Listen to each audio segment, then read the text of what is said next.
नमस्कार, आदाब। Crime petrol dial 100 के सिटी क्राइम्स अध्याय में आप सबका स्वागत है। बच्चों की खिलखिलाती हंसी इस दुनिया का सबसे मधुर स्वर है और बच्चों की रोती बिलखती चीखें शायद सबसे पीड़ादायक स्वर। आज भारत के हर छोटे बड़े शहरों में कई तरह के आधुनिक बदलाव हो रहे हैं, लेकिन इन बदलावों के बीच इंसानी सोच, व्यवहार और बर्ताव अब पहले जैसे महसूस नहीं होते। कई शहर जो अपनी खूबियों के लिए दुनिया भर में मशहूर हैं, वो आजकल कई तरह के होने वाले अपराधों के गढ़ समझे जाते हैं और ये उन शहरों की छवि पर ऐसा दाग है जो अब अपनी खूबियों की बजाय अपनी बुराइयों के लिए चर्चा का विषय बन रहे हैं। और बदले वक्त के ये बदले हालात इंसान और इंसानियत के बीच की दीवार को और भी मजबूत बना रहे हैं।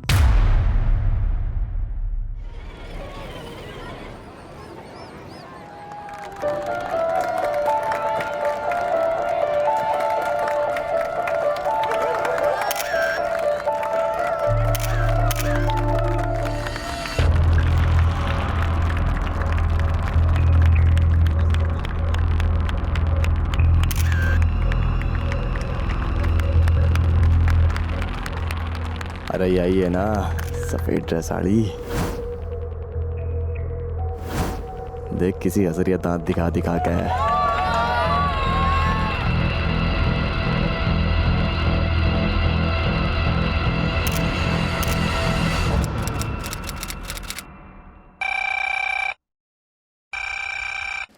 Hello, Mehrauli police station. Chhatarpur में कहाँ?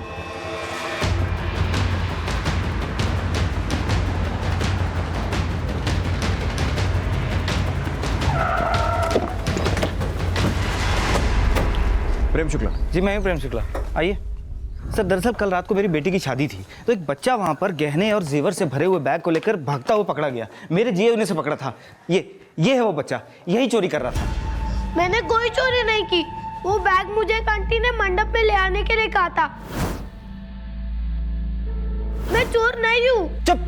2 गज का हुआ नहीं और इतना बड़ा झूठ बोल रहा है। झूठा मैं नहीं, पुलिस अंकल, ये अंकल झूठ बोल रहे हैं। एक मिनट, क्या वाकई इस बच्चे ने चोरी करने की कोशिश की? मेरे जीजा जी ने इसे रंगे हाथों पकड़ा था। रात में ये बैग के इर्द गिर्द चक्कर लगा रहा था। अरे यहाँ क्या कर रहे हो बेटा? वो पानी। पानी? यहाँ थोड़ी पानी है। चलो बाहर जाके पियो पानी। अपने मम्मी पापा के पास जाके बैठो। सर, जीजा जी तो इसे किसी मेहमान का बच्चा समझ रहे थे, लेकिन ऐन फेरों के वक्त ये बच्चा बैग उठा के भागने लगा। ये लड़के बैग लेके कहाँ जा रहा है? आंटी ने बुलाया है बैग को। कौन सी आंटी ने बुलाया? चोरी कर रहा है ना? चल अंदर, अंदर चल, अभी बुलाता हूँ। आंटी ने बुलाया। कौन सी आंटी ने बुलाया? फिर हमने इस लड़के के बारे में पता किया। ना तो ये हमारी तरफ से था, ना ही लड़के वालों की तरफ से। तो हमने इसे कमरे में बंद कर दिया। आपने इतने छोटे बच्चे को रात भर कमरे में बंद करके रखा? सर, लड़के वालों के सामने कोई तमाशा ना खड़ा हो, इसलिए। बेटा आपका नाम क्या है? ईशान। और आपके मम्मी पापा का? मम्मी का नाम कोमल छाबड़ा, पापा का नाम अजय छाबड़ा। अरे सर, ये बिल्कुल झूठ एक बोल रहे हैं। मिनट बात करने दीजिए मुझे। बेटा आप शादी में अपने मम्मी पापा के साथ आए थे? सिर्फ मम्मी के साथ। पापा लंदन में हैं। आप अपनी मम्मी के साथ कहाँ रहते हैं? लाजपत नगर में। लाजपत नगर में कहाँ? अपने घर का एड्रेस मालूम है आपको? अच्छा, आपकी मम्मी अभी कहाँ है? मम्मी के पास जाना है। मैंने कोई चोरी नहीं की। अंकल भी झूठ बोल रहा है और दूसरे वाले अंकल ने मुझको थप्पड़ भी मारा था। अरे कोई थप्पड़ वप्पड़ नहीं मारा था जी। जीजा जी ने सिर्फ इसे डांट लगाई थी। एक मिनट, अब जब से जीजा जी की रट लगा रहे हैं कहाँ आपके जीजा जी? जी वो तो चले गए। उनकी 5 बजे सवेरे की ट्रेन थी ना जयपुर की। मम्मी! मम्मी देखो ना, ये लोग मेरे को कब से चोर बोल रहे हैं। या आपकी मम्मी है? नहीं सर, ये मेरा बेटा नहीं है। अरे सर, ये तो मेरी छोटी बहन है। फिर आपने इन्हें मम्मी क्यों कहा? इन्होंने भी मेरी मम्मी जैसी साड़ी पहनी थी, तो मेरे को लगा ये मेरी मम्मी है। मम्मी के पास जाना है। सर, ये बच्चा देखने में तो काफ़ी अच्छे घर का लग रहा है और 9-10 साल के आसपास होगा। आपको लगता है बच्चा चोरी कर सकता है? हो भी सकता है सूरी, कुछ बच्चों में चोरी करने की बुरी आदत होती है। इसका कहना है कि ये शादी में अपनी माँ के साथ आया था। ऐसा करो, शादी के सारे वीडियोस और फोटोज चेक करो। ठीक है सर।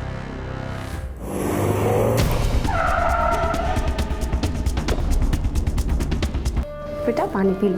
पानी नहीं पीना, मम्मी के पास जाना है। लेकिन बेटा आपकी मम्मी कहाँ है और वो आई क्यों नहीं आपको लेने? वो आई होंगी, अंकल ने मुझे उस कमरे में बंद करके रखा था। सर, मैंने शादी की सारी फोटोज और वीडियोस चेक की। वो बच्चा ईशान कहीं भी कैप्चर नहीं हुआ। और सर, घर वालों के अलावा उसे किसी ने भी चोरी करते हुए नहीं देखा। सर, अब पता लगाना काफ़ी मुश्किल है। और उसके माता पिता कौन है?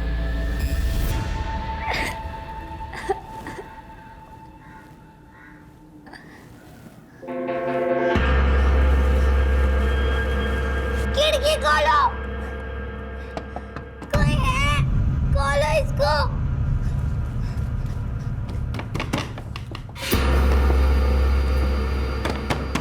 कोई है, खोलो दरवाजे को। दरवाजा खोलो, मुझे बाहर निकालो। बचाओ बचाओ, बहुत बड़ा मचा रही सा। यौवन लुगाई का 20 से 30 साल और बैल चल है 9 साल। हाँ, आदमी और घोड़ा ना होते बुढ़ा, जो मिले तगड़ी खुराक। अच्छे पैसे देगा छोरी के। भाई पैसे तो दूलीचंद दे देगा, लेकिन पहले उस पे अपनी मुहर तो लगा दे। लगेगी मोहर ता लगेगी, मोहर ता लगेगी।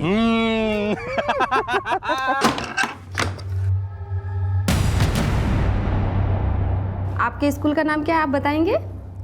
LNC international school. LNC international school में पता करो, शायद ईशान के घर का एड्रेस और उसके माँ बाप के बारे में कुछ पता चले। Okay sir. क्या वाकई ईशान ने चोरी की थी या फिर वो किसी साजिश का शिकार हो रहा था? ईशान ने कहा था कि वो उस शादी में अपनी माँ के साथ आया था। अगर ऐसा था तो सिर्फ 9 वर्षीय ईशान की माँ अब कहाँ थी? क्या उसकी माँ को इस बात की खबर थी कि ईशान को चोरी के आरोप में पूरी रात एक कमरे में बंद रखा गया था?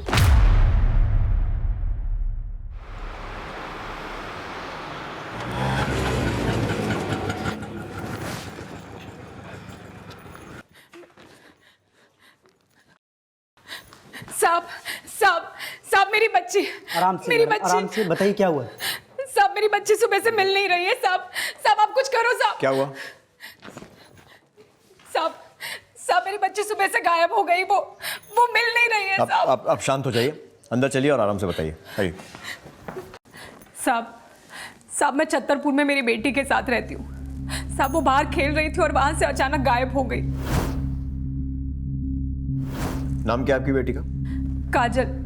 साहब कुछ कीजिए साहब, मेरी बेटी को ढूंढ दीजिए। उसका कोई फोटो होगा आपके पास? हाँ।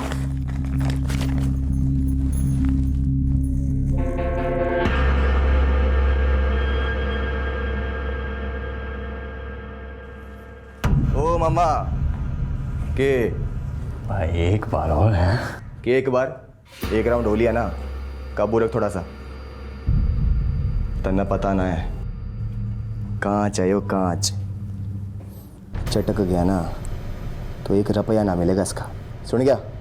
जाइब कपड़े लेके आ, दुल्ली राम को बेचना है इसे। जा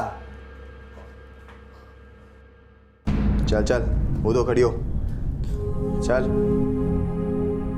काजल के साथ कुकर्म करने के बाद अब उसे बेचने की योजना बनाई जा रही थी और काजल की मां की मिसिंग कंप्लेंट पर पुलिस काजल को ढूंढने की कोशिश में जुट गई थी और उसकी मां के छतरपुर के घर के आसपास पूछताछ की जा रही थी। वहीं दूसरी तरफ पुलिस को ईशान से जुड़ी एक चौंका देने वाली जानकारी मिली। सर, मैंने LNC इंटरनेशनल स्कूल के प्रिंसिपल और टीचर्स इन सभी को ईशान के फोटो दिखाए, लेकिन सर उनमें से किसी ने भी ईशान को आइडेंटिफाई नहीं किया है। सर मुझे लगता है ये ईशान वहाँ पढ़ता ही नहीं है।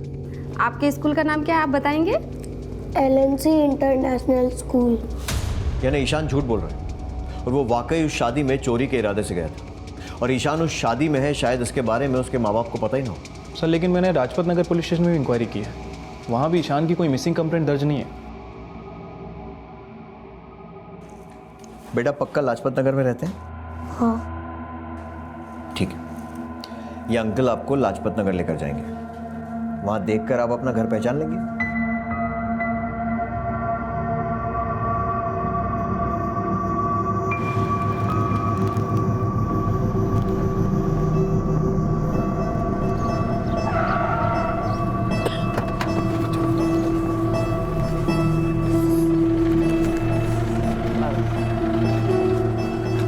देखो बेटा, ध्यान से देखो, कुछ याद आया?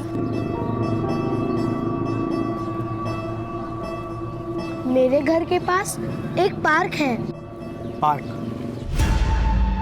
ये पार्क। अब यहाँ से तुम्हारा घर कहाँ है? मेरा घर यहाँ नहीं है। तो कहाँ है तुम्हारा घर?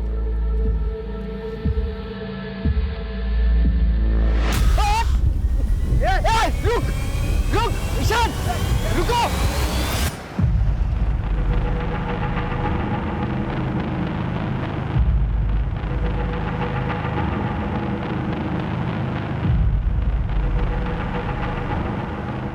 इस बच्ची को जानती हैं आप? नहीं सर, कौन है ये बच्चे? ये आपके पड़ोस में रहने वाली रमणी देवी की बच्ची है। कौन रमणी देवी सर? वही जो इस घर हाउस नंबर 167 में जो रहती है। हाँ सर, अभी हफ्ते भर पहले यहाँ एक औरत आई तो थी किराए से रहने के लिए, पर वो तो अकेली रहती है सर। उसके साथ उसकी बेटी को तो कभी नहीं देखा मैंने।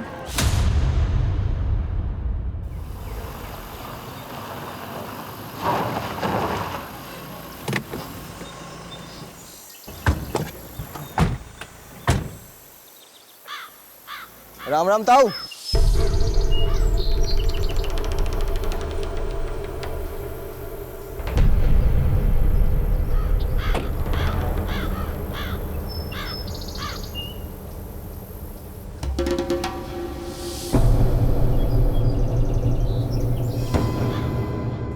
साहब, काजल मेरी ही बेटी है। वो छतरपुर में मेरे साथ रहती है। लेकिन आपके पड़ोसी तो बोल रहे हैं कि उन्होंने कभी भी काजल को आपके साथ देखा ही नहीं है। साहब, वो अक्सर घर में ही रहती थी, शायद इसलिए। लेकिन आपने तो कहा था कि जब काजल गायब हुई थी वो घर के बाहर खेल रही थी।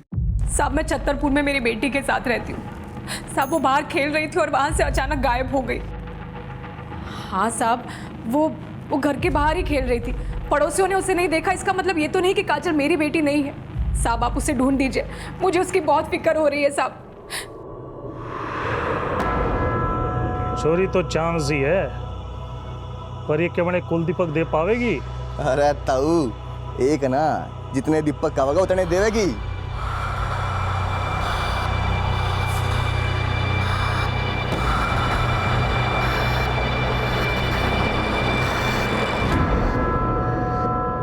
मतलब ये कि आप एक हफ्ता पहले छतरपुर में किराए पर रहने आए। उसके पहले कहाँ रहती थी? साहब, वो मेरठ के पास गांव है हमारा, वहाँ पे खेती बाड़ी है हमारी वहाँ पे। तो दिल्ली क्यों आए? साहब, आपको तो पता है ना, खेती बाड़ी करके किसका पेट भरता है। काम धंधा ढूंढने आई थी। सोचा था काजल का किसी अच्छे स्कूल में दाखिला करा दूंगी, लेकिन अचानक से। चलो छोड़ो, चलो छोड़ो, छोड़। सर, बहुत ही चालाक लड़का है। पहले तो इसने हमें लाजपत नगर में इधर उधर घुमाया और फिर मौका देखकर मेरा हाथ काट के भाग गया। ये देखिए सर, मुझे तो नहीं लगता लाजपत नगर में इसका कोई रहता भी है। ठीक है, इसे अंदर लेकर जाओ। चलो।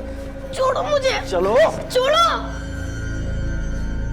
आप इस लड़के को जानती हैं? जी नहीं जानती। ठीक है, अभी आप जा सकती हैं। जैसे ही काजल के बारे में कुछ पता चलेगा हम आपको इन्फॉर्म करेंगे। चलो बैठो यहाँ पे और हिलना मत यहाँ से। अंकल, मुझे याद आ गया, मेरा घर राजपत नगर में कहाँ है? पार्क के पास नहीं, मंदिर के पास। अच्छा, हम तुझे वहाँ लेके जाएंगे और तू फिर भाग जाएगा, है ना? नहीं, मैं भागूंगा नहीं, मम्मी के पास जाना है। तेरी मम्मी के पास ले चलेंगे तुझे, ठीक है? एक बात बता, शादी में चोरी करने की कोशिश तूने की थी ना? नहीं अंकल, मैं चोर नहीं हूँ। ट्रस्ट मी अंकल, मैंने चोरी नहीं की। सर, एक बात तो यह है कि ईशान ने चोरी की है या नहीं, और दूसरी इंपॉर्टेंट बात यह है कि उसकी माँ कौन है या उसके परिवार वाले कौन है।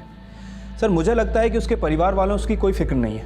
अगर होती तो अभी तक उसे ढूंढने के लिए ज़रूर सामने आ जाते। उसकी माँ कौन है या उसके परिवार वाले कौन है ये तो ईशान ही बता सकता है। लेकिन सूरी, मुझे लगता है कि ये रमणी देवी ईशान को जानती है और ईशान भी उसे जानता है। उसे देखते ही एकदम चुप हो गया था।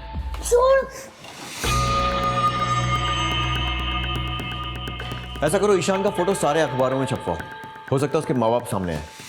रमणी देवी के कॉल रिकॉर्ड्स निकलवाओ और उसके और उसकी बेटी काजल के बारे में सब कुछ अच्छे से पता करो।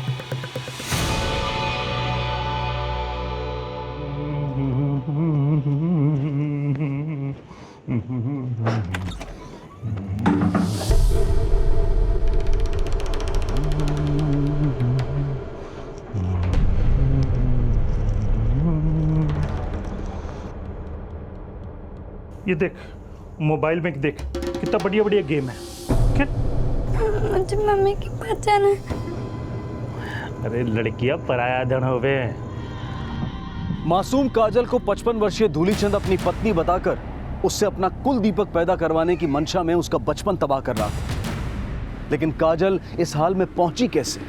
वो कौन लोग थे जिनके द्वारा काजल को धूलीचंद को बेच दिया गया था? काजल की मां की चिंता जायज थी।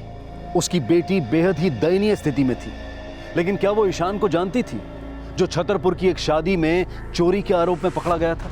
लेकिन जब पुलिस ने काजल की मां रमनी देवी के कॉल रिकॉर्ड्स चेक किए तो उन्होंने पाया कि रमनी देवी का फोन एक हफ्ते पहले तक लगातार रायगढ़ छत्तीसगढ़ में एक्टिव था, जबकि उन्होंने बताया था कि उनका गांव मेरठ है, जहां वो अपनी बेटी काजल और अपने पति के साथ रहा करती थी। अरे रमणी, मैंने तुम्हें पुलिस के पास जाने के लिए मना किया था ना, बावजूद उसके तुम पुलिस के पास गई।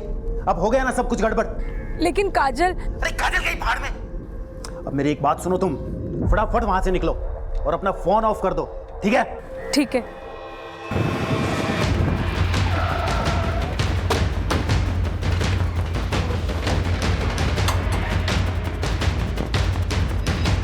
आप जिस नंबर को डायल कर रहे हैं वो इस समय स्विच्ड ऑफ है। सर, रमणी देवी का फोन स्विच ऑफ आ रहा है। काजल की मिसिंग कंप्लेंट फाइल करने वाली काजल की मां रमनी देवी अब गायब हो चुकी थी और उसके पति और बेटी काजल के बारे में उस हाउस ओनर्स के पास से भी कोई डिटेल्स नहीं मिली जहां वो किराए पर रहा करती थी।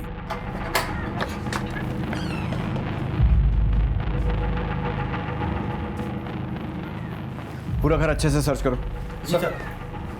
सूरी सर, पता करो ये रमनी देवी का कोई क्रिमिनल कनेक्शन है क्या? हो सकता है उसका संबंध किसी बच्चों से जुड़े अपराध से हो। ठीक है सर।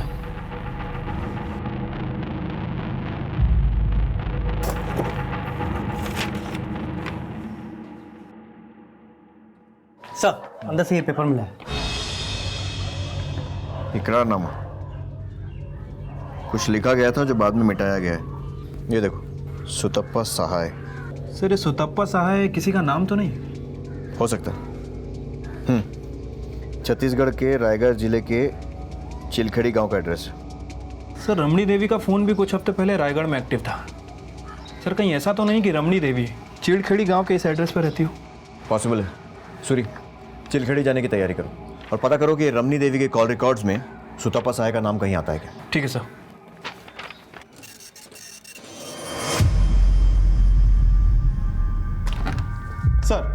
सर, रमणी के कॉल रिकॉर्ड में सुतपा का नंबर तो नहीं मिला, लेकिन जब से रमणी दिल्ली आई तब से मानसी पाठक नाम की औरत के टच में थी। सर, मानसी का नंबर दिल्ली के कालका जी के एड्रेस पर रजिस्टर्ड है, लेकिन फिलहाल उसका नंबर बंद है।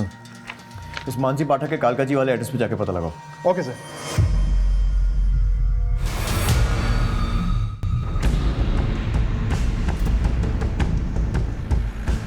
चौहान, ये गांव तो काफ़ी डेवलप लग रहा है। काफ़ी बड़े बड़े घर बना रखे। सही कह रहे हैं सर।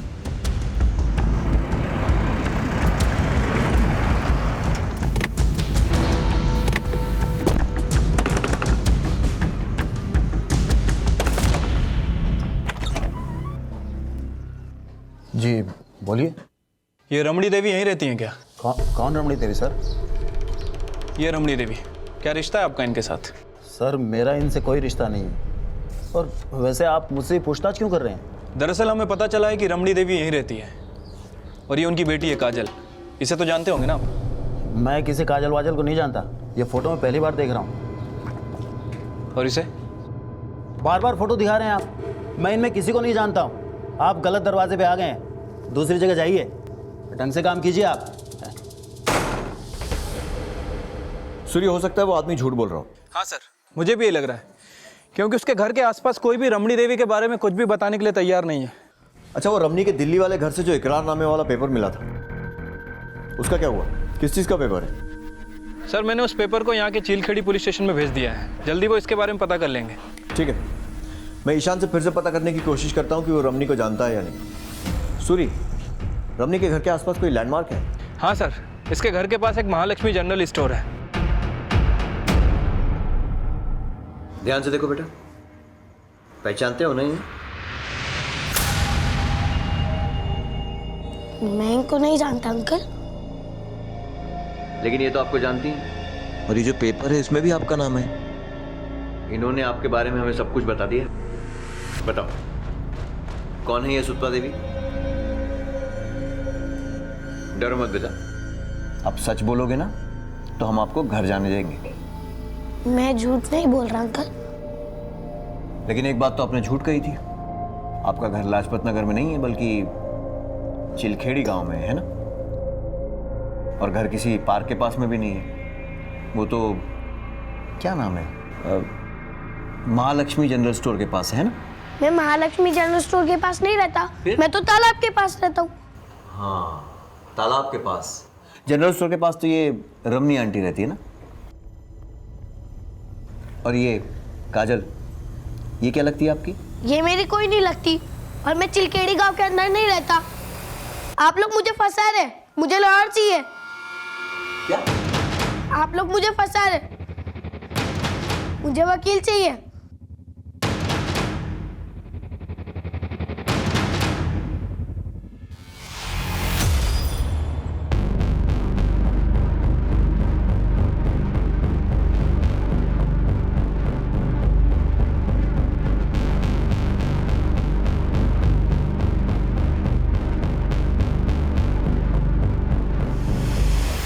हाँ बोलो कुमार। सर मैं मानसी पाठक के कालका जी वाले एड्रेस पे आया था, लेकिन उसके घर पे ताला लगा हुआ था। सर मैंने आसपास सुतपा के बारे में पूछताछ की, लेकिन किसी को कुछ जानकारी नहीं है, और ना ही यहाँ पे किसी को रमणी देवी के बारे में कुछ पता है।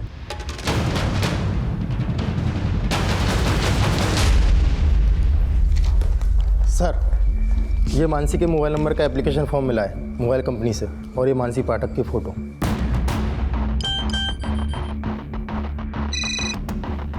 हेलो, हाँ सर, अभी एक फ़ोटो मिला है। सूर्य मानसी पाठक का फोटो है, जिसे रमनी दिल्ली में रहते हुए लगातार फोन कर रही थी।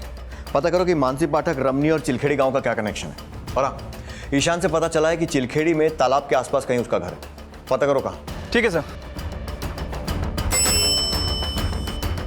सर, इस मानसी पाठक के कॉल रिकॉर्ड में जितने भी नंबर्स हैं, सबकी डिटेल्स निकालो और पता करो इनमें से किन किन नंबर्स का चिलखेड़ी गांव से कनेक्शन है, और ये भी कि वो दिल्ली में किन किन नंबर से टच में थी। जी सर।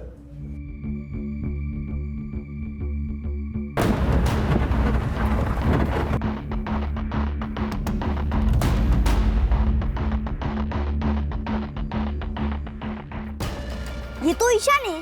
कहाँ रहता है बेटा ये? सर ये आगे वाली गली में पहली घर।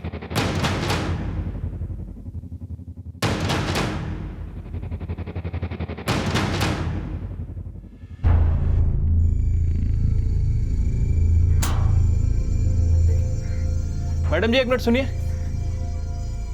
ये यहाँ पे एक बच्चा रहता था ईशान, इसके माता पिता के बारे में पता है आपको? यहाँ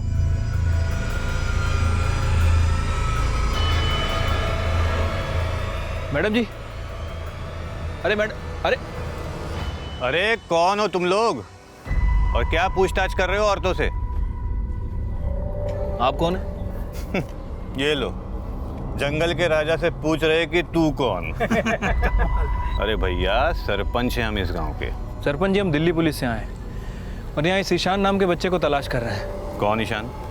ये यहीं रहता है और इसके माता पिता भी यहीं रहते हैं, लेकिन इसके घर पे ताला लगा हुआ। अरे हम न जानते इसको, और वैसे भी इस घर में महीनों से ताला लगा है।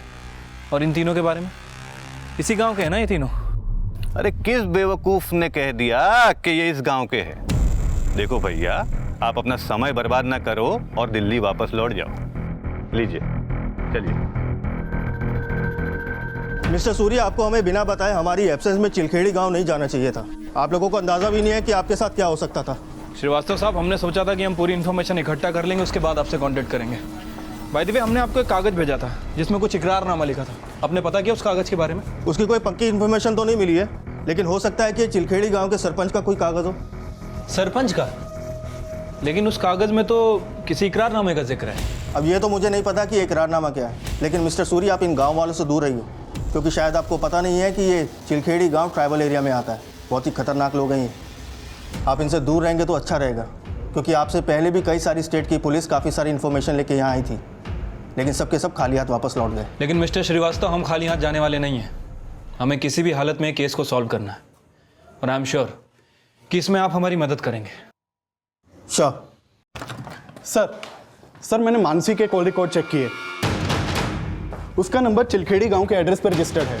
सर मानसी के कॉल रिकॉर्ड में 4 नंबर ऐसे हैं जिन पर शक जाता है, क्योंकि मानसी पाठक इन चारों नंबरों से लगातार टच में थी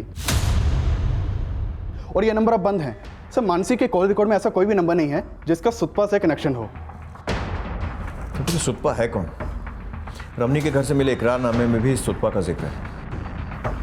इन दोनों का कनेक्शन क्या है? हाँ सूरी बोलो। सर ये पूरा चीलखेड़ी गांव ही अजीब है, कोई भी कुछ बताने के लिए तैयारी नहीं है। सर जो इकरारनामा में दिल्ली में मिला था रमणी के घर पे, सर मुझे लगता है उसका संबंध इस गांव के सरपंच से ज़रूर है। भाई दिवे सर, काजल, ईशान, रमणी और मानसी, सर इन चारों के बारे में कोई बात ही नहीं करना चाहता। सर वो तो शुक्र है कि एक छोटे बच्चे ने हमें ईशान के घर के बारे में बता दिया, वरना हम उसे भी नहीं ढूंढ पाते। तो ईशान के घर पे उसके माँ बाप मिले? नहीं सर, उसके घर पे ताला लगा हुआ है। सूरी, मानसी पाठक के कॉल रिकॉर्ड्स में 4 नंबर मिले हैं जो सस्पेक्टेड हैं। शायद इनका कनेक्शन चिलखेड़ी गांव से हो सकता है। मैं तुम्हें इनकी सारी डिटेल्स एसएमएस करवा रहा हूँ। पता करो कि इनका या इनके बच्चों का चिलखेड़ी गांव और सुतपा से कोई कनेक्शन है क्या। सूरी, मुझे लगता है कि काजल के माँ बाप की तरह ईशान के माँ बाप ने भी कोई इकरारनामा साइन किया होगा, इसीलिए रमनी की तरह वो भी गायब है। चिलखेड़ी गांव से कई चौंका देने वाली जानकारियां सामने आ रही थी और इनमें से एक थी वो इकरारनामा। काजल के बाद अब ईशान को भी इसी तरह के इकरारनामे का विक्टिम समझा जा रहा था, लेकिन क्या इस इकरारनामे का संबंध किसी समूह या समुदाय से था? ईशान के माता पिता अब कहाँ थे? और अपनी बेटी काजल की मिसिंग कंप्लेंट फाइल करने वाली रमनी देवी अब कहाँ गायब थी? मानसी कहाँ थी? सुतपा कौन थी? और काजल जिस मनोदशा से गुजर रही थी उसका असल जिम्मेदार कौन था? पुलिस चिलखेड़ी गांव में उस इकरारनामे का कनेक्शन ढूंढ रही थी जिसमें काजल और ईशान जैसे कई और बच्चों के भविष्य की काली दास्तां लिखी गई थी। और हैरानी की बात तो यह थी कि चिलखेड़ी गांव में कोई भी पुलिस को कुछ भी बताने को तैयार नहीं था।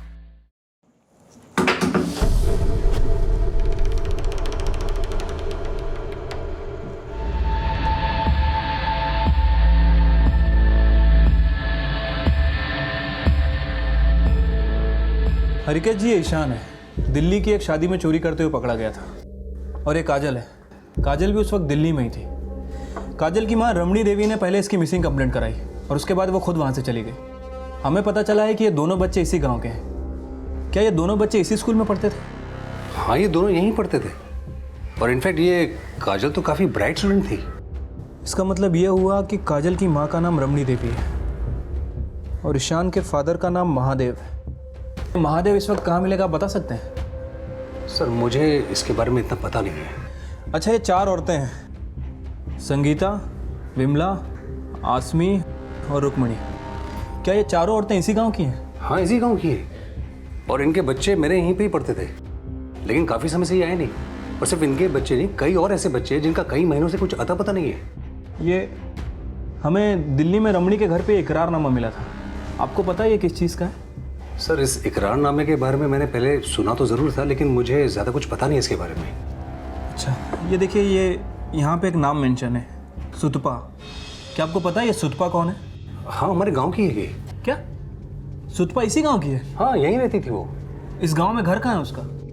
सर ये तो मुझे पता नहीं है, लेकिन सुनने में आया था कि वो कुछ समय पहले दिल्ली शिफ्ट हो गई थी और आज काफ़ी रिच लेडी है, लेकिन गाँव में शायद उसका आना जाना अभी भी है।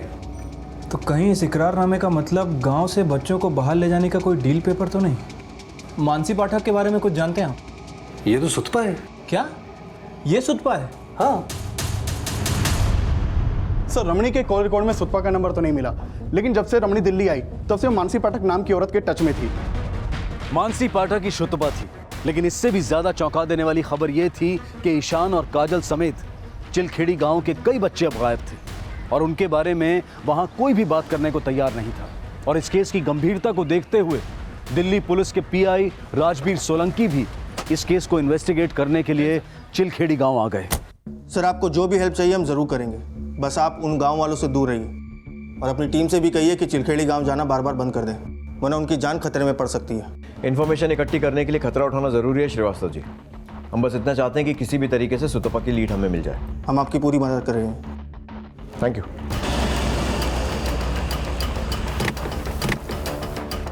पुलिस अब सुतपा उर्फ मानसी तक पहुंचने के लिए चिलखेड़ी गांव में उसका वो घर ढूंढ रही थी जहां वो दिल्ली शिफ्ट होने से पहले रहा करती थी। इस औरत को जानते हैं आप? हाँ जानता हूँ साहब, ये यहीं तो रहती है। चलिए बताइए। आइए मैं देखा आपको। आइए साहब। साहब वो जो ऊपर वाले 2 कमरे दिख रहे हैं वो दाएं वाले कमरे में रहती है।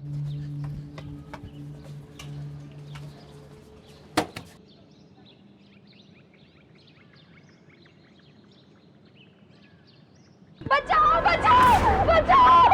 क्या कर रही है? अरे छोड़िए!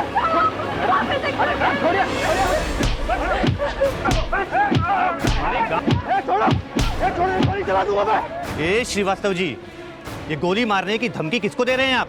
देखिए, इसने हमारे गांव की लड़की के साथ जबरदस्ती की है, कपड़े फाड़ दिए उसके। देखिए, मारे नहीं तो और क्या करे? मुखिया जी, ये जांच में हम पता करेंगे कि किसने क्या किया है। उठाओ। मिस्टर सूर्य, आप ठीक है?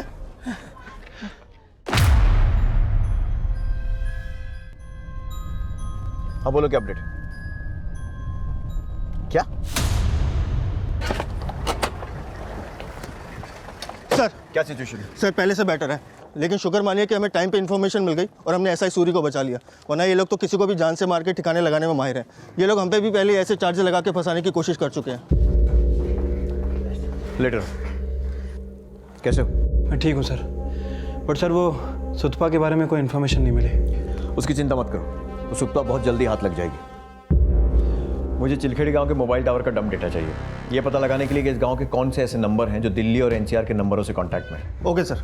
उन सारे नंबरों की एक लिस्ट तैयार करवाओ और अच्छे से क्रॉस चेक करो। जी सर। ये गांव वाले एक दूसरे के खिलाफ तो मुंह नहीं खोल रहे हैं, लेकिन आई एम श्योर एक दूसरे का साथ देने के लिए मोबाइल पर ज़रूर बात करते होंगे। कोई ना कोई क्लू ज़रूर मिलेगा।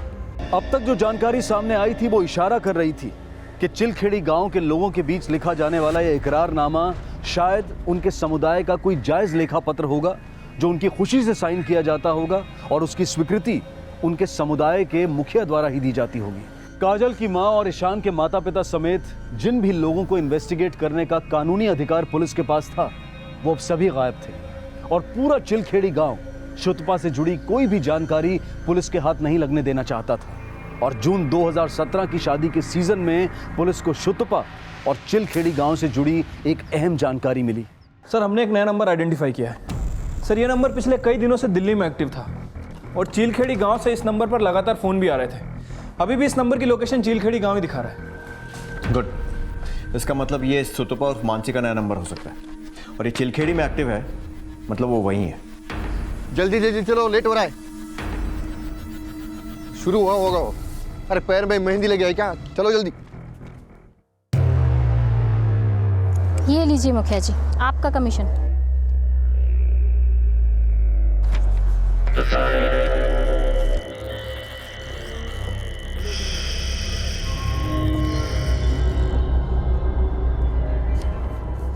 सर यहाँ पर खुलेआम बच्चों की बोली लगाई जा रही है। ये सुतपा मानसी है वहाँ पे? नहीं सर, लेकिन यहाँ पर एक अंजना नाम की औरत है जिसने अभी अभी एक बच्चे को 5 लाख रुपए की बोली लगाकर खरीदा है और यहाँ के सरपंच ने उससे एक पेपर पर सिग्नेचर भी करवाए हैं और उस पेपर पर उस बच्चे के माँ बाप के भी सिग्नेचर करवाए हैं जिसे अभी अभी अंजना ने खरीदा है। कुमारी अंजना जैसे ही वहाँ से निकलती है उसे फॉलो करो, हो सकता है इन बच्चों को दिल्ली लाया जाए और यहाँ में इस मानसी सुतपा जो भी उसका नाम है उसकी कोई लीड मिले। Okay sir.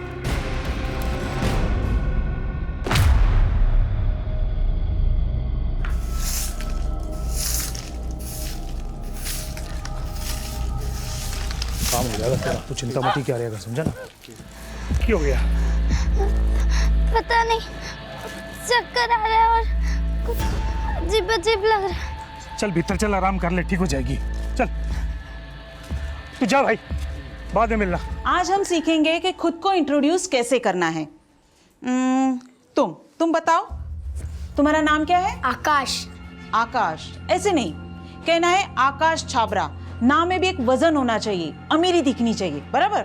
अगर तुम्हें कोई पूछे कि तुम्हारा नाम क्या है तो क्या बताओगे? Hi I am Akash Chhabra. कैसे बताओगे? Hi I am Akash Chhabra. Good, बैठो। इन मासूमों को दी जाने वाली इस ट्रेनिंग के पीछे आखिर किस गुनाह की साजिश रची जा रही थी, ये अब जल्द ही साफ होने वाला था। सुतपा के गुनाह का पर्दाफाश करके इन मासूम बच्चों को बचाने की कोशिश तो की जा रही थी, लेकिन काजल की नियति क्या थी? ठीक से जांच कर ली ना तूने? किस जा रहे से? भाभी से मिलने। भाभी भाभी क्या बात है? अब तो गुस्सा मत कर ताऊ, अब तो तूने गढ़ जीत लिया, गढ़। आखिर तूने अपनी औरत को पेट से कर ही दिया। वो किशन बता रहा था कि भाभी बाहर उल्टी की चिंता लग रही है। तो गुस्सा मत कर, अब मिठाई खिला दे। बालक तो तेरा ही है ना। मिठा करो, चल मार। तो अरे ताऊ, बालक तेरा ना है क्या? मैं उन बच्चों से कुछ गलत काम नहीं करवाती। वो सब बच्चे मेरे जान पहचान वालों के ही है।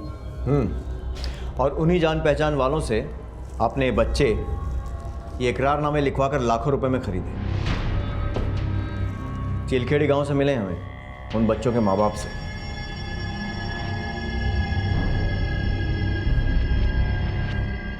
हमें सब मालूम चल गया है कि तुम उन बच्चों को खरीद कर उनसे क्या करवाती थी।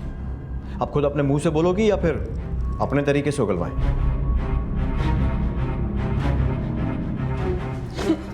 बताती हूँ सर, बताती हूँ। बोलो।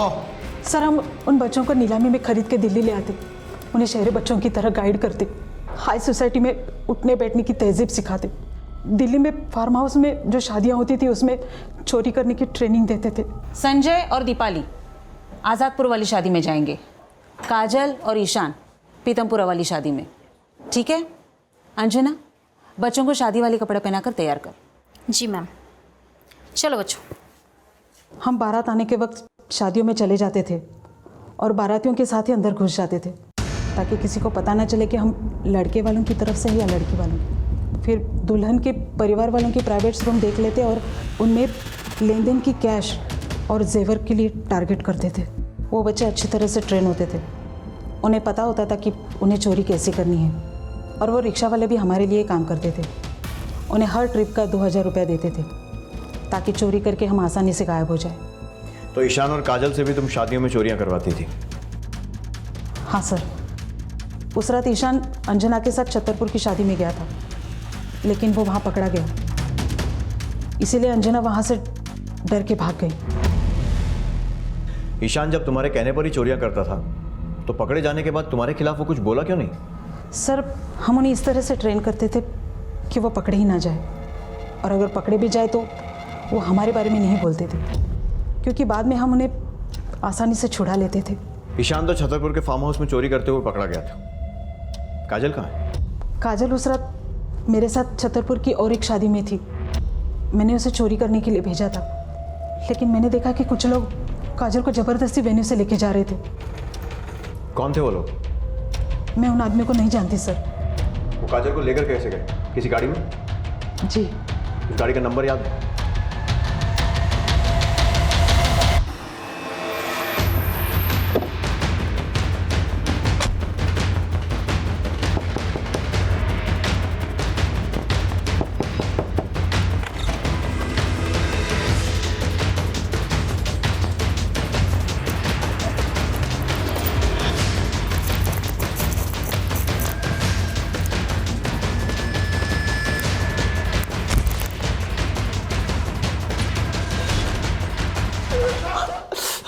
तुम लोगों ने काजल को शादी से किडनैप किया था ना? बोल। हाँ सब शादी में देखा था, चोरी ने चोरी करने लग रही थी। देख ले भाई भाई भाई भाई देख, वो बैग चोरी करने की कोशिश कर रही थी। चोरी वो सफेद ड्रेस वाली? हाँ हाँ हाँ। अच्छा रे, हाँ आजा देखें क्या मामला है। चल।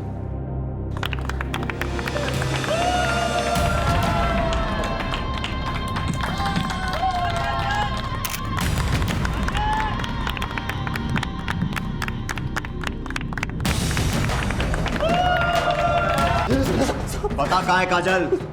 सब बहुत उजड़ में है सब। दूली चंद को बेच दी थी हमने।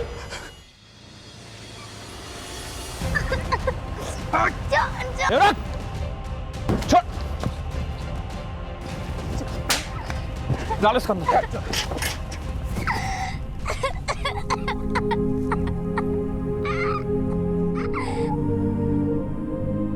काजल की जान तो बच गई, लेकिन जिस शारीरिक और मानसिक पीड़ा को वो भोग रही थी उसके जिम्मेदार सिर्फ मंजीत, ओमी और धूलीचंद ही नहीं, बल्कि उसके माता पिता, शुद्धपा और उनके समुदाय का मुखिया भी था। काजल की तरह कई और मासूम भी इस दुर्भाग्य से गुजर रहे थे और वो उनके अपनों के द्वारा ही एक ऐसे सामूहिक अपराध का हिस्सा बन रहे थे जिन्हें उनका समुदाय उनकी जिंदगी का हिस्सा समझता था। और हैरानी की बात तो ये थी कि इस अपराध का पर्दाफाश होने के बाद भी उनके द्वारा मीडिया और अखबारों में कई चौंका देने वाले बयान दिए गए। पर्यटन के लिए मशहूर शहर गोवा में अचानक लूटपाट की वारदात बढ़ रही थी।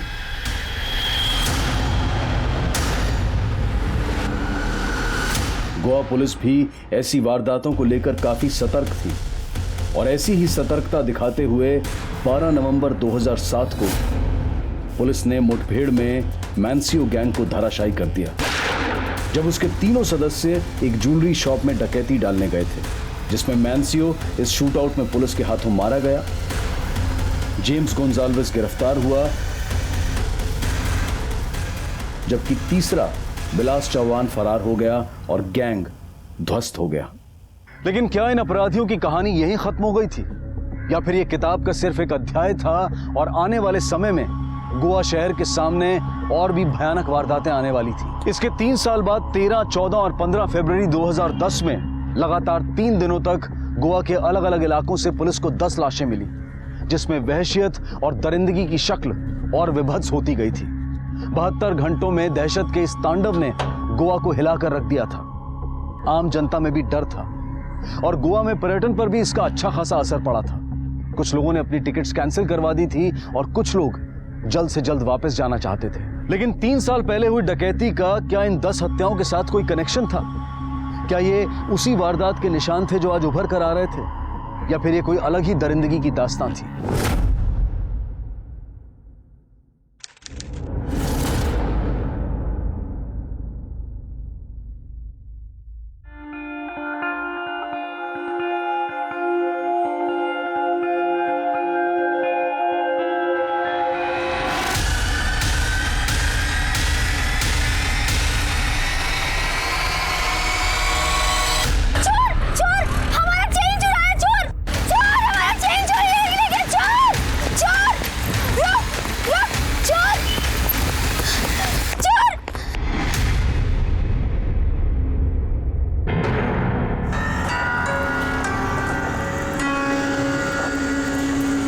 इस चेन का बिल है आपके पास?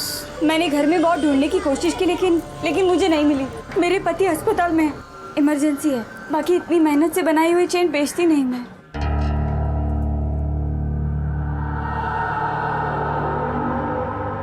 वैसे तो इसके 33,000 बनते हैं, पर क्योंकि तुम्हारे पास इसका बिल नहीं है, मैं 16,000 ही दूंगा। 16,000? 16,000 तो बहुत कम है। दूसरी शॉप में पूछा था तो 27,000 दे रहे थे। एक काम कीजिए, मुझे मेरी चेन दे दीजिए, मैं उसी शॉप में दे देती हूँ। ठीक है, मैं तुम्हें 26,500 दे देता हूँ। देनी है तो बोलो। ठीक है।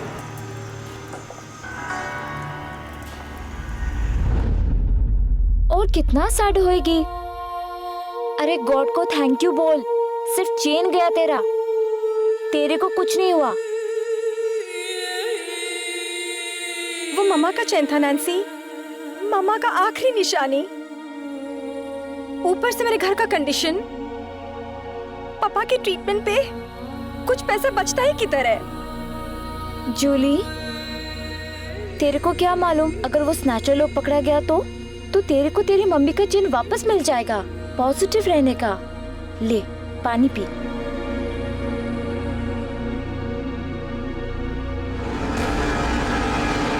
Hey! 26.5। 26? वो बहुत ज्यादा मिल गया रे। मेरी वजह से मिला है इतना पैसा। कैसे? वरना वो ज्वेलर बोल रहा था 16,000 से ज्यादा नहीं दूंगा। दे दिया। देख, अपने को ना कल से सीरियसली धंधे पे ध्यान देना होगा। कल से शुरू करते हैं अपन। अरे मैं तो कहती है आज से करते।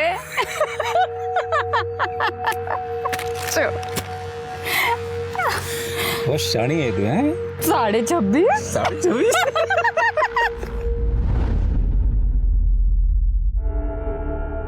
दवाई का टाइम हो गया पापा।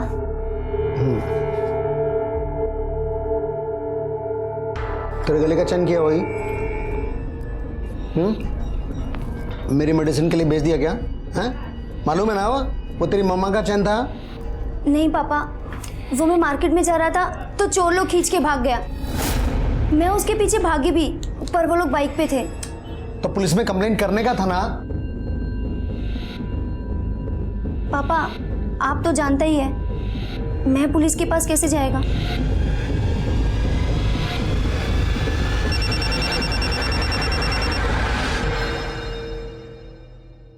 हेलो, कौन? मेरा चेन? हाँ, घुमा था मेरा चेन। पर तुम कौन? और तुम्हें मेरा नंबर कहाँ से मिला? ओए, कीड़ा समझा है क्या मेरे को?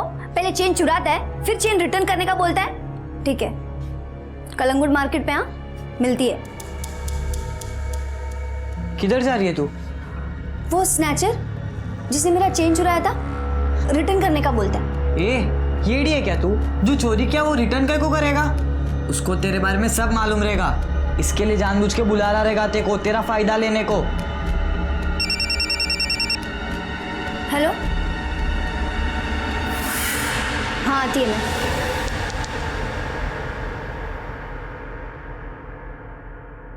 जूली, यार मेरे को कुछ पैसा मांगता है यार, अर्जेंट है, होगा तो दे दे। मेरे पास पैसा नहीं है जेम्स, और तुझे तो पता है पापा के ट्रीटमेंट में कितना पैसा जाता है, ऊपर से उनका ऑपरेशन भी बाकी है। जैक, उसका ट्यूशन का पैसा भी नहीं भरा अब तक मैंने। मैं तो सोचता था कि तुझसे ही मांगूं। जूली, तेरे को तेरा चेन मिल गया? किधर से मिला? नहीं नैन्सी, ये दूसरा वाला है। अच्छा, ये सही है। गले में 10-10 चेन पहना और मेरे को बोल रही पैसा नहीं है। अब तो सीजन भी है, तेरा धंधा भी मस्त चल रहा होएगा, और फ्रेंड लोग का हेल्प नहीं करेगी। किधर जाएगी इतना पैसा लेके? ये ले, मेरे पास अभी ना सिर्फ 2000 रुपए हैं, पर रिमेम्बर जेम्स, पापा के ऑपरेशन का डेट कभी भी आ सकता है। मुझे मेरा सारा पैसा वापस मांगता है। हाँ, अरे मिल जाएगा डियर, वो भी इंटरेस्ट के साथ वापस करूंगा, इंटरेस्ट के साथ। कल से मेरा काम शुरू हो रहा है, फिर चारों तरफ से पैसा ही पैसा। कौन सा काम शुरू करने वाला है तू?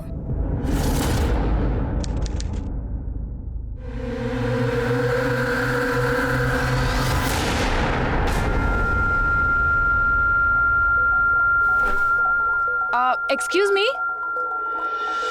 यस जी, एड्रेस पता है आपको? ये एड्रेस तो बहुत पास है, आपको सीधे जाना है 2 किलोमीटर तक, वहाँ पर एक मार्केट है। हाँ। वहाँ से फर्स्ट राइट। आपको पता है ये एड्रेस, आप वहीं जा रही हैं क्या? जी। तो come with us, we'll drop you और हमारी हेल्प भी हो जाएगी। श्योर, मैं वैसे में भी लेट हो रही थी। Please come sit, thank you.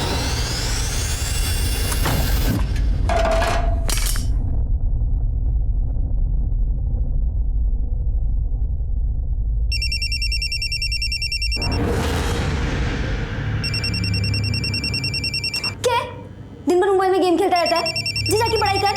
क्या दीदी, चैन से खाने तो दो।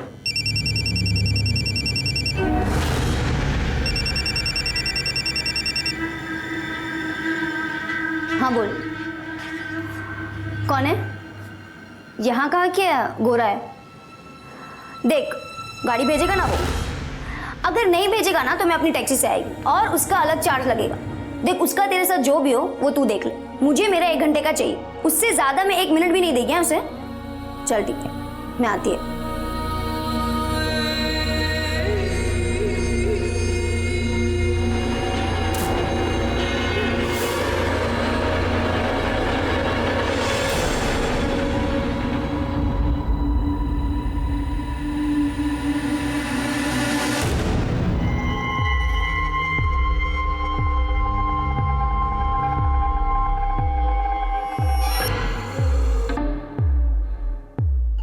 जैक, जैक, क्या है?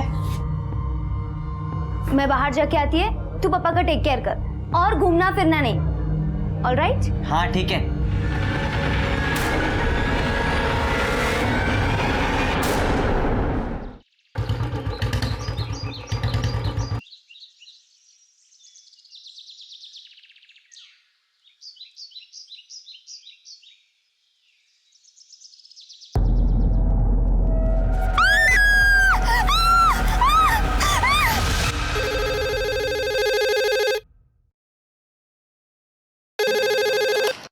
नमस्कार, पंजिम पुलिस स्टेशन। ठीक है, हम पहुंचते हैं। तावड़े सर, अभी अभी फोन आया था, पंजिम के पास वाले जंगल में एक लड़की की लाश मिली है। क्या? चलो।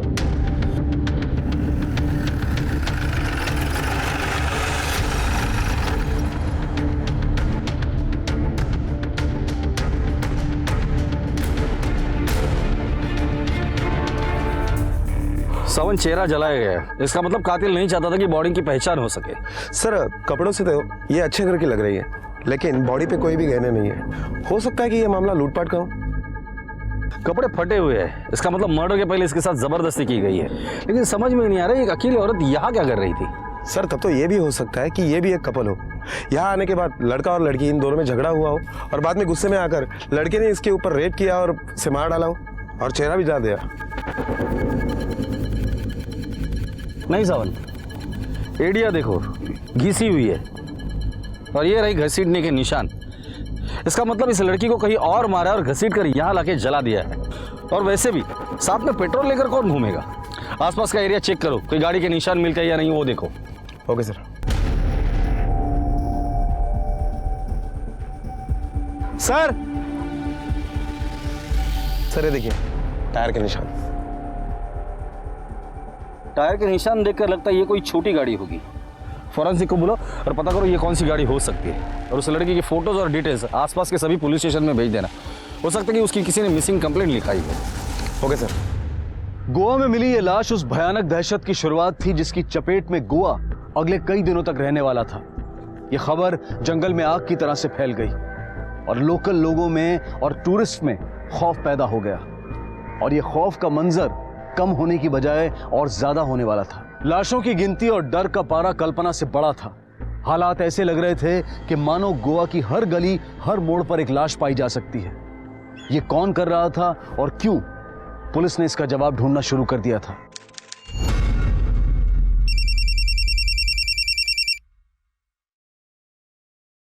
हेलो, कौन?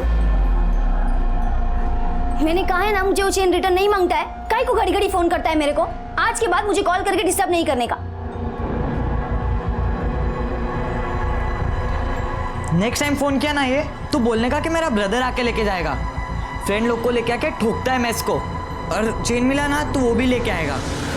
सर, जिस लड़की की लाश हमें बीच में मिली है उसकी पोस्टमार्टम रिपोर्ट आ गई है। सर, पोस्टमार्टम रिपोर्ट से पता चलता है कि लड़की और बाद में उसका चेहरा जलाया गया है, और कान पर जो चोट के निशान है, ऐसा लग रहा है कि किसी ने उसके कान की ज्वेलरी खींच के निकाली है। सर, कंट्रोल रूम से एक इन्फॉर्मेशन मिली है। कंट्रोल रूम बीच के पास और एक औरत की लाश मिली है।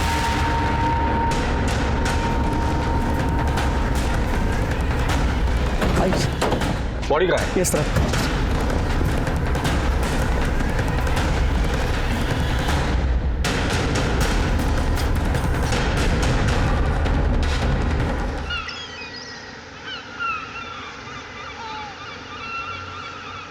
सर, ये एक लाश नहीं, आगे 3 बॉडी और मिली है। क्या? हाँ, डेड बॉडी है सर। कहाँ? आगे सर। चलो।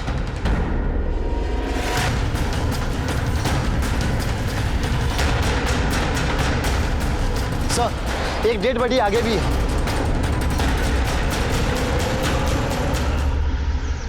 एक के बाद एक डेड बॉडीज मिल रही है, चल क्या रही है? सर, कहीं ऐसा तो नहीं कि इन चारों मर्डर का और उस मर्डर केस का आपस में कुछ कनेक्शन हो सकता है कि इस औरत के साथ भी रेप किया गया हो। वो तो पोस्टमार्टम रिपोर्ट के बाद ही पता चलेगा। औरत का चेहरा बिगाड़ दिया, लेकिन तीनों के साथ कोई छेड़खानी नहीं। कपड़ों से तो ये लोकल लगते हैं। यहाँ आसपास कोई बस्ती है? यस सर, यहाँ पास में एक बस्ती है। ठीक है सावंत, इन सबके फोटोज निकालो और बस्ती में जाके पूछताछ करो। Okay sir.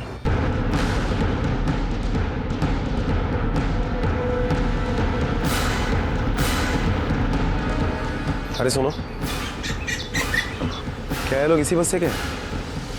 हाँ साहब, ये लोग इसी बस्ती में रहते हैं। ये बच्चा आलोक है और ये उसकी बहन सहल, और ये आदमी इनके साथ रहता है, लेकिन इसका कोई रिश्ता नहीं साहब। तो फिर ये बच्चे किसके? साहब, ये बच्चे तो कांता के साहब। गरीब है बेचारी, भंगार बेचने का काम करती है साहब, और अपने बच्चों को पालती है। उसके पीछे ये आदमी इनको संभालता है साहब। कहाँ रहते हैं लोग? वो उधर रहते साहब। आइए साहब, ये वाला मकान है साहब, ये वाला। लेकिन यहाँ पे तो ताला है। हाँ साहब, कल से इधर ताला है साहब। मतलब कल झगड़ा हुआ ना, तो कांता अपने बच्चों को लेके कपड़े धोने के लिए गए, तब से इधर ताला है साहब। झगड़ा? हाँ। किसके साथ हुआ था झगड़ा? वो इधर का एक भंगार वाला है साहब, उसके साथ झगड़ा हुआ। वो कल 3 लोगों को इधर लेके आया था साहब। भंगार वाला? हाँ। कहाँ मिलेगा ये भंगार वाला?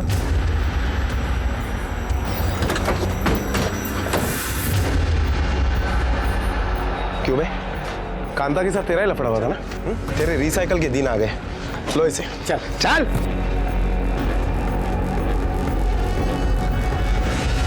नहीं sir, but we are trying our level best. जी सर, हम लोग पूरी कोशिश कर रहे हैं। जी सर, कुछ लोगों को अरेस्ट भी किया है हमने। Okay sir, okay.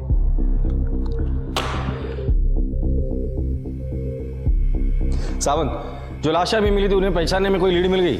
उस लड़की के बारे में अब तक कुछ पता नहीं चला। हाँ, लेकिन जो 4 लाशें हमें बीच पे मिली थी, उसमें से जो औरत थी, सर हमें यह भी पता चला है कि कांता का उस दिन एक भंगार वाले से झगड़ा हुआ था और उसके बाद कांता या उसके परिवार में से किसी को भी किसी ने नहीं देखा। इसलिए हम उस भंगार वाले को उठा कर लेकर आए। तावड़े, कांता के घर पे तेरे साथ और 3 लोग गए थे, वो कौन थे और कहाँ है? बोल। बताता हूँ साहब, बताता हूँ।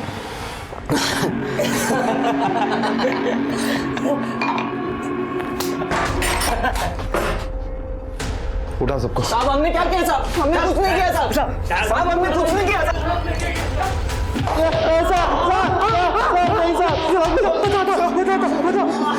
हमने ही मारा बेचारा को। सिर्फ मारा था या रेप भी किया था?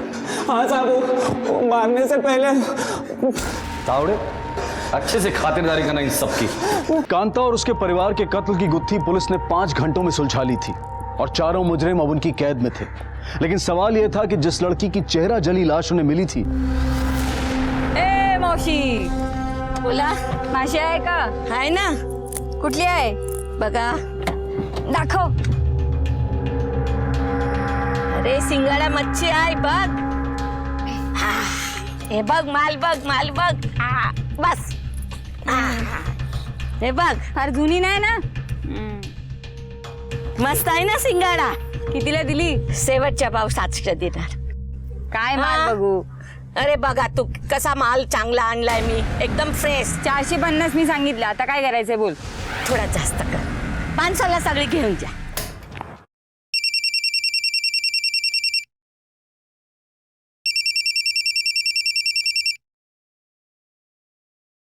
हेलो, कौन? तुमको समझ नहीं आता? हमको चेन नहीं मांगता है। समझ नहीं आता बार बार क्यों फोन करता है? आज के बाद मुझे फोन किया ना तो समझ लेना। लड़की के मर्डर स्पॉट पर जो टायर के निशान मिले वो किसी 800 सीसी कार के। 800 सीसी? ये तो बहुत पुरानी गाड़ी है। आरटीओ से पता करो कि 800 सीसी की कितनी गाड़ियां गोवा में और किस किस के पास है। उन सबकी एक लिस्ट बनाओ और सबसे पूछताछ करो। Hello, what?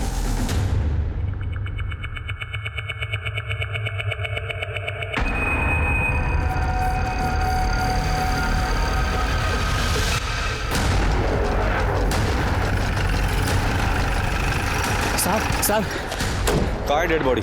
इधर है सर।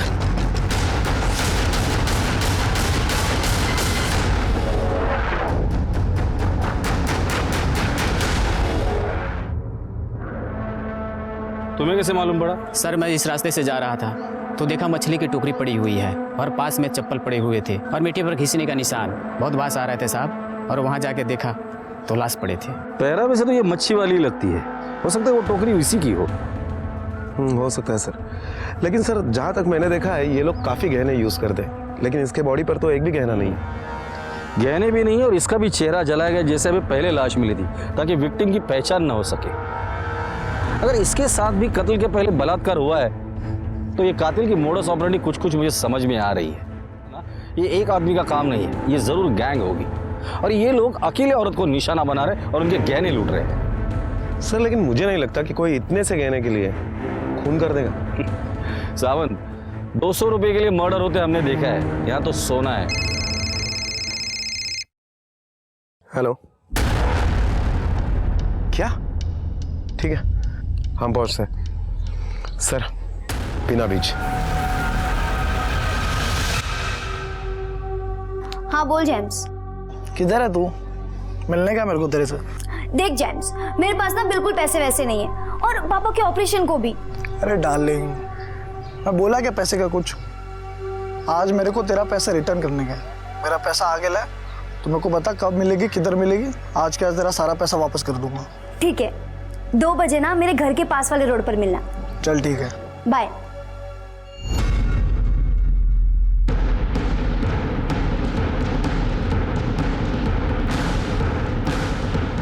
चलो बाजू हटो। चलो पीछे चलो, चलो चलो पीछे चलो, चलो पीछे।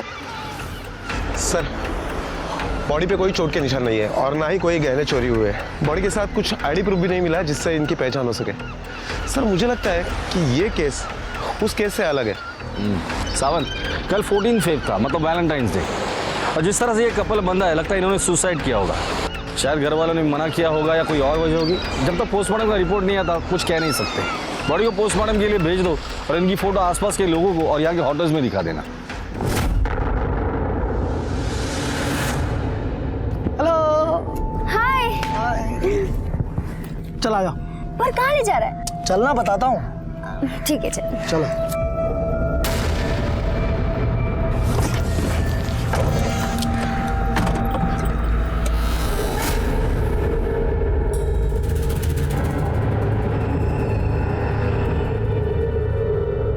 ये लोग कौन है? ये फ्रेंड्स है मेरे, मुंबई से आया घूमने के लिए। तो पहले इनको ड्रॉप करते हैं, फिर मैं तुम्हारा काम कर दूंगा। सही है? गोवा में एक के बाद एक लाशें मिल रही हैं। अब तक टोटल 8 लाशें मिल चुकी हैं। टूरिस्ट काफी डरे हुए हैं। लोग अपने होटल की बुकिंग कैंसिल कर रहे हैं। यहाँ के लोकल लोग भी बहुत डरे हुए हैं। पुलिस अब तक उस लड़की के हत्यारे का कोई सुराग नहीं ढूंढ पाई। इस बारे में क्या कहना चाहेंगे आप? देखिए, टोटल 8 लाशें मिली थी, उसमें से एक केस हमने सॉल्व कर लिया है। बीच पर जो 4 लोगों की लाश मिली थी वो एक ही परिवार के थे और ये मर्डर आपसी दुश्मनी और आपसी झगड़े की वजह से हुई थी। बीना बीच में जो कपल की लाश मिली थी, हमें लगता है कि वो सुसाइड है, लेकिन पोस्टमार्टम रिपोर्ट के बाद ही हम इस बात को कंफर्म करेंगे। सर, अब तक सिर्फ एक ही केस सॉल्व हुआ है। बाकी की हत्याओं का क्या? महिलाएं घर से बाहर निकलने में डर रही हैं। पुलिस अपनी कोशिश कर रही है। मुझे यकीन है कि हम जल्द से जल्द आरोपी को पकड़ लेंगे। आप लोगों के माध्यम से मैं लोगों को अपील करना चाहूंगा, खासकर औरतों से, कि वो अकेली अनजान और सुनसान जगह पर ना जाए और कुछ भी संदिग्ध दिखाई देता है तो प्लीज पुलिस को इन्फॉर्म करें। Thank you. सर, एक सवाल और सर।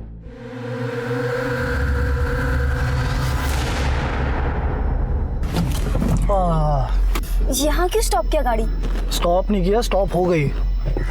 आई थिंक गाड़ी में ज्यादा हीट हो गई है। Let me check.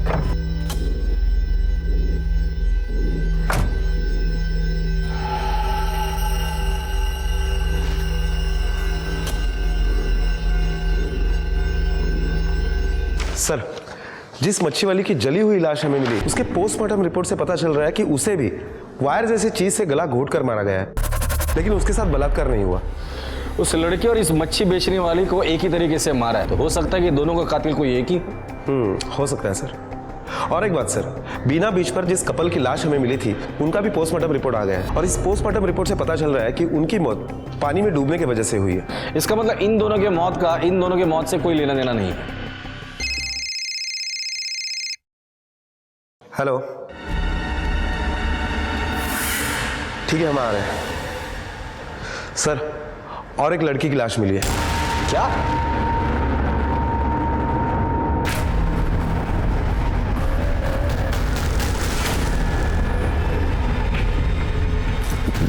सर, मैंने ही आपको फोन किया था। वहां उस लड़की की लाश है।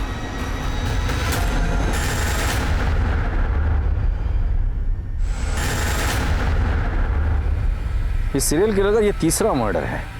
चेहरा जला दिया है, ज्वेलरी गायब है, हाथ पर क्रॉस का निशान है, तो हो सकता है कि लड़की क्रिश्चियन हो और लोकल हो। आसपास देखो कुछ मिलता है क्या? साउथ, एम्बुलेंस को बुला और बॉडी पोस्टमार्टम के लिए भेज दो। 1 मिनट, वो टैटू दिखाना। सावंत, पहले इस टैटू का फोटो ले लो। सावंत, जिस तरह से अभी सुनसान जगह पर लाशें मिल रही है, एक बात तो साफ है, ये कातिल जो भी है वो गोवा का है, गोवा का चप्पा चप्पा जानता है। गोवा के जितने भी चेक पोस्ट है सब जगह पे अलर्ट कर दो कि 800 सीसी की जो भी गाड़ी होगी उसे अच्छे से चेक करें।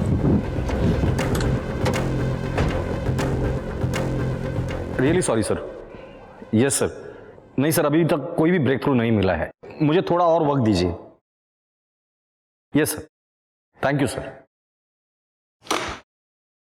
सर, आज हमें जिस लड़की की लाश मिली उसकी पोस्टमार्टम रिपोर्ट आ गई और पोस्टमार्टम रिपोर्ट के हिसाब से यह भी पता चला है इस लड़की को भी वायर या तार जैसे चीज से गला घोट कर मारा गया है और उसके बाद में जलाया गया है। हालांकि इस लड़की के साथ बलात्कार नहीं हुआ है, पर यह लड़की सर पहले से ही रेगुलरली सेक्सुअल एक्टिव थी। हमने इस लड़की के सारे डिटेल्स आसपास के पुलिस स्टेशन में जब भेजे तब पता चला है कि दार्जिलिंग पुलिस स्टेशन में इस लड़की के डिटेल्स से मैच करती हुई कोई जूली डिसोजा नाम की लड़की की मिसिंग कंप्लेंट दर्ज है।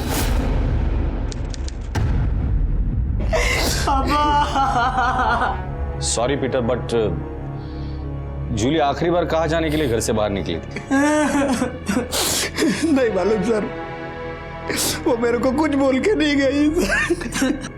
सर, दीदी की एक चेन चोरी हो गई थी मार्केट से, जो कि एक स्नैचर ने चोरी की थी। वो दीदी को रोज फोन करता था चेन वापस करने के वास्ते। मेरे को तो लगता है दीदी उससे मिलने गई होगी। चेन चोरी हो गई तो पुलिस में कंप्लेंट क्यों नहीं की आप लोगों ने? हमको लगा जो जाना तो वो चला गया, अब कंप्लेंट करके क्या फायदा। फायदा आपके समझ में नहीं आया, लेकिन जो नुकसान हुआ है वो तो समझ में आ ही गया होगा। जूली का नंबर दीजिए।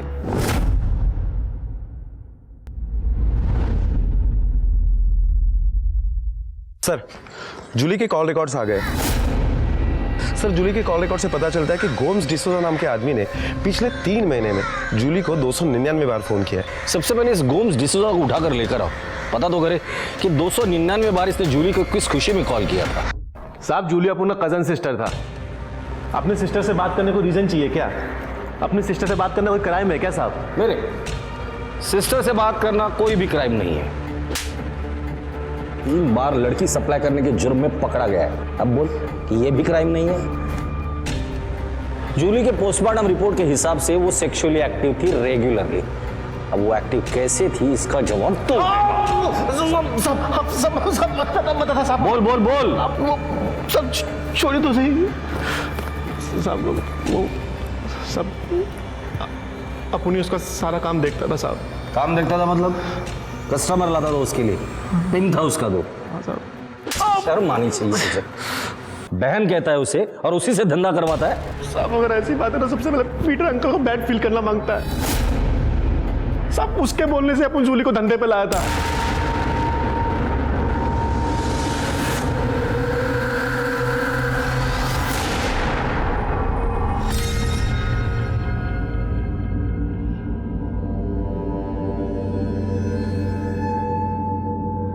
एक्सक्यूज मी, ये एड्रेस बताएंगे please? Go straight and take a first left. First left, अच्छा आप वहीं जा रही हैं क्या? हाँ, तो आइए ना, हम आपको छोड़ देते तो हमें पता भी चल। नहीं नहीं, मैं चली जाऊंगी, आप जाइए। इसलिए कह रही थी बहुत ज्यादा दूर नहीं जाना है, पास में। जल्दी चल, छोड़ो मुझे, छोड़ो छोड़ो मुझे, चल छोड़ो छोड़ो, चलो ना। अरे कोई आ रहा है, कोई आ रहा है, निकल निकल। चल चल, ये चलो भागो ऐसे, निकल निकल निकल गाड़ी।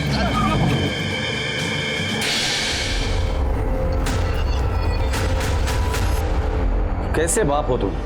खुद की बेटी को प्रोस्टिट्यूशन के धंधे में धकेल दिया। उस बेचारी को तो मरते दम तक पता नहीं चला कि उस धंधे में धकेलने वाला उसका खुद का बाप था। और किस लिए? खुद की बीमारी का इलाज उसके पैसे से हो सके इसलिए। शर्म आनी चाहिए तुम्हें। चलो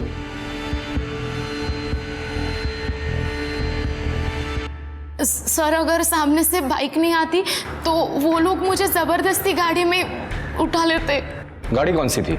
इतना तो याद नहीं सर, आई थिंक 800 सीसी, पर मैंने गाड़ी का नंबर नोट कर लिया था। ये देखिए सर, ये तो मुंबई का नंबर है। सावंत, मुंबई आरटीओ को कांटेक्ट करो, पता करो ये गाड़ी किसके नाम पे रजिस्टर है, तुरंत। Okay sir. पुलिस के हाथ पहली बड़ी सफलता लगी। निहारिका के बयान से कार का नंबर मिलने के बाद पुलिस ने मुंबई आरटीओ से कार के ओनर का पता लगाया और ओनर से पता चला कि यह कार जेम्स और विलास ने किराए पर ली थी। पुलिस उस होटल तक भी जा पहुंची जहां ये लोग रुके हुए थे होटल में दी गई आईडी से विलास की फोटो मिली और उसकी पत्नी के बारे में पता चला, लेकिन इनके गैंग की चौथी लड़की की पहचान अब तक पुलिस के पास नहीं थी। इसलिए पुलिस ने इन लोगों के बारे में डिटेल जानकारी इकट्ठा करनी शुरू की। सर, निहारिका ने जो गाड़ी का नंबर हमें बताया था, उस गाड़ी के बारे में जब हमने मुंबई आरटीओ से इंक्वायरी की तो पता चला कि वो गाड़ी किसी सोमेश शाह के नाम पर रजिस्टर्ड है। 10 दिन पहले ही विलास चव्हाण और जेम्स ने वो गाड़ी उसके यहाँ से रेंट पे ली थी। फिलहाल तो ये अतिथि होटल में रुके हुए थे, लेकिन कल ही उन्होंने वहाँ से चेकआउट किया है। सर, होटल रिकॉर्ड से ये विलास का आईडी प्रूफ मिला है। सर, पता चला है कि इनके साथ एक 35 साल की औरत भी थी। होटल रिकॉर्ड से पता चला है कि वो औरत विलास की बीवी है। सर, 2007 में मैंसियो गैंग ने जो ज्वेलरी शॉप में रॉबरी की थी, उस वक्त ये दोनों साथ में ही थे। विलास तो पकड़ा नहीं गया, हाँ, लेकिन जेम्स पकड़ा गया था। 2 साल के बाद बेल पे छूटकर बाहर आया। उसके बाद वो कभी कोर्ट नहीं गया। उसके घर वालों ने भी उसे बेदखल कर दिया है। विलास चौहान आज तक पुलिस के हाथ में नहीं लगा है। सर, मैंने जब इन दोनों के फोटो निहारिका को दिखाए तो उसने इन दोनों को पहचान लिया है। सावंत, इन दोनों के फोटोग्राफ्स गोवा से बाहर जाने में हर चेक पोस्ट पे सर्कुलेट कर दो। सावंत, याद रहे, ये तीनों गोवा छोड़कर बाहर नहीं जाने चाहिए। Okay sir.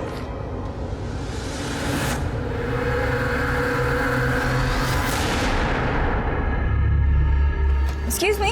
Yes, thank you.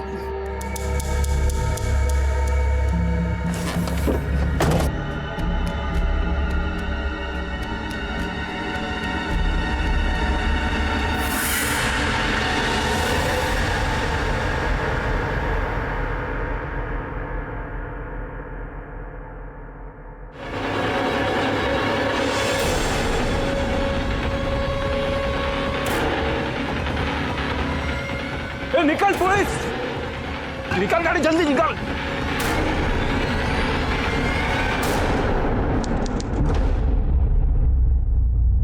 Sir, उन तीनों में से जेम्स का मोबाइल अभी भी ऑन है और जिसके लोकेशन से पता चल रहा है कि अभी अभी उन्होंने गोवा बॉर्डर क्रॉस किए। वो मुंबई की तरफ जा रहे हैं और इसीलिए मैंने गोवा से मुंबई जाने वाले रोड पर जितने भी चेक पोस्ट है सबको अलर्ट कर दिया है। गुड सर, पेट्रोलियम टीम को गोवा मुंबई रोड पर उनकी गाड़ी मिली है।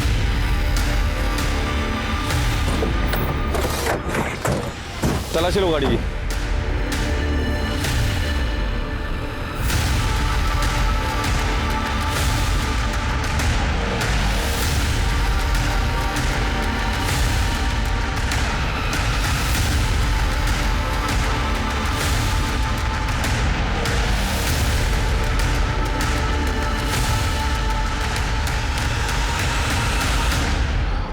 सर, गाड़ी में एक लेडीज पर्स मिला है, लेकिन खाली है और ये वायर मिला है।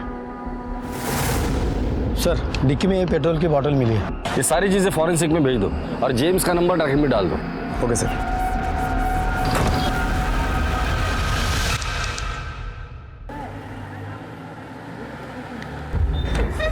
सर, जेम्स और उसके साथियों की लोकेशन ट्रेस हो चुकी है। ग्रेट, चलो।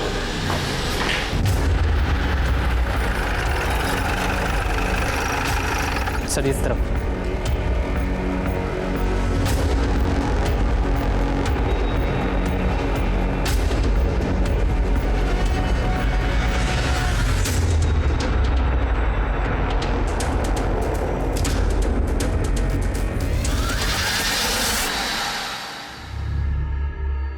क्या हुआ यार? लाइट गई लगता है।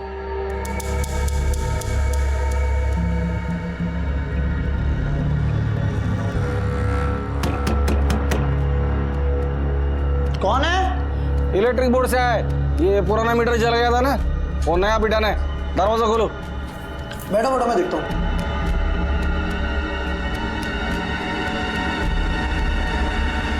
अरे कौन है आप लोग? क्यों मार रहे हो? गोवा छोड़ के मुंबई में क्यों आया? तलाशी लो घर की।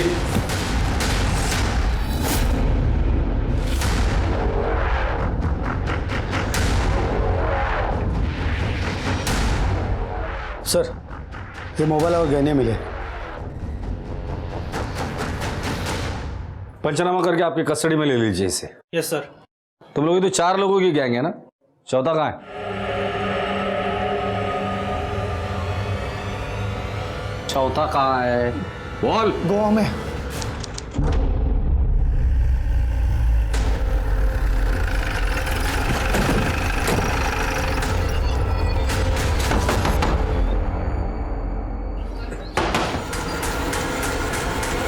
नैन्सी,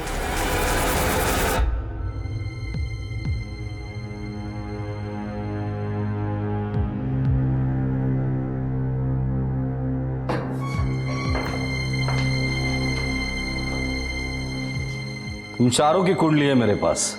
तुम लोगों की गाड़ी से वायर भी बरामद हुआ है जिससे तुम लोगों ने ये सारे मर्डर्स किए। हमारे घर से ये सारे मोबाइल भी मिले हैं, जिसमें से ये मोबाइल मुझे पता है किसका है, जूली का है, जूली डिसूजा, जिसको तुम लोगों ने मारा है। तुम लोग जूली को भी मार डाला जूली को। बोलना जेम्स, जूली को मार डाला ना तुम लोग जूली को। मार डाला जूली को। क्यों मारा जूली को? बोलना जूली को क्यों मार डाला? मैं नहीं मारना चाहता था उसको, ये विलास बोला मेरे को। पैसे देने से अच्छा उसको भी मार देते। ए रो, शांत रहे। जितना पूछूंगा ना उसका ही जवाब दे। ये मोबाइल किस किस के है? किसका मोबाइल है ये जिसको सबसे पहले मारा। उसके साथ तो इन दोनों ने रेप भी किया था ना, और तू वहां खड़ी रहकर तमाशा देख रही थी। चला बता, ये दूसरा मोबाइल किसका है? सब ये वो मच्छी वाली का मोबाइल है। ये किसका है? इसको भी मार डाला क्या? साहब, अपन ने इसको सबसे लास्ट में मारा था। सिर्फ जेवरों के लिए लोगों को मारा? कितने पैसे मिले? कितने पैसे मिले?